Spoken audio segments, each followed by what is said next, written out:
ಕರ್ನಾಟಕ ಮತ್ತು ಜರ್ಮನಿಯ ನಡುವೆ ಕೌಶಲ್ಯಪೂರ್ಣ ಸಹಕಾರ ಸಂಬಂಧ ವೃದ್ಧಿಗೆ ಮಹತ್ವದ ಹೆಜ್ಜೆ ಇರಿಸಲಾಗಿದೆ. ಈ ನಿಟ್ಟಿನಲ್ಲಿ ರಾಜ್ಯ ಸರ್ಕಾರಿ ಉಪಕರಣಾಗಾರ ಮತ್ತು ತರಬೇತಿ ಕೇಂದ್ರದ 5 ವಿದ್ಯಾರ್ಥಿಗಳನ್ನು ಜರ್ಮನಿಯ ಡೆಸಲ್ಡಾರ್ಫ್ನ ಪ್ರಮುಖ ಸಾರ್ವಜನಿಕ ಸಾರಿಗೆ ಸಂಸ್ಥೆ ರೈನ್ಬಾನ್ ಎಜಿ ಉದ್ಯೋಗಕ್ಕೆ ಆಯ್ಕೆ ಮಾಡಿಕೊಳ್ಳಲಾಗಿದೆ. ನಿನ್ನೆ ವಿಧಾನಸೌಧದಲ್ಲಿ ನಡೆದ ಸಮಾರಂಭದಲ್ಲಿ ವೈದ್ಯಕೀಯ ಶಿಕ್ಷಣ ಮತ್ತು ಕೌಶಲ್ಯಾಭಿವೃದ್ಧಿ ಸಚಿವ ಡಾಕ್ಟರ್ ಶರಣಪ್ರಕಾಶ್ ಪಾಟೀಲ್ ಅವರು ರೈನ್ಬಾನ್ ಎಜಿಗೆ ನೀಡಿದ ನೇಮಕಾತಿ ಪತ್ರಗಳನ್ನು ಅಭ್ಯರ್ಥಿಗಳಿಗೆ ಹಸ್ತಾಂತರಿಸಿದರು. ಕೌಶಲ್ಯಾಭಿವೃದ್ಧಿ ಇಲಾಖೆ ಪ್ರಧಾನ ಕಾರ್ಯದರ್ಶಿ ಸುಬೋಧ್ ಯಾದವ್, ಜಿಟಿಟಿಸಿ ವ್ಯವಸ್ಥಾಪಕ ನಿರ್ದೇಶಕ ಸಿದ್ದಲಿಂಗಪ್ಪ ಪೂಜಾರಿ ಸೇರಿದಂತೆ ಹಲವರು ಉಪಸ್ಥಿತರಿದ್ದರು.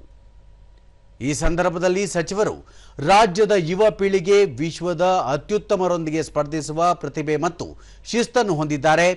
ಇಂಥ ಅಂತಾರಾಷ್ಟ್ರೀಯ ಸಂಸ್ಥೆಗಳ ಪಾಲುದಾರಿಕೆಯ ಮೂಲಕ ರಾಜ್ಯದ ಯುವಕ ಯುವತಿಯರಿಗೆ ಜಾಗತಿಕ ಮಟ್ಟದ ಅವಕಾಶಗಳನ್ನು ಒದಗಿಸಲು ಸರ್ಕಾರ ಬದ್ಧವಾಗಿದೆ ಎಂದು ತಿಳಿಸಿದರು.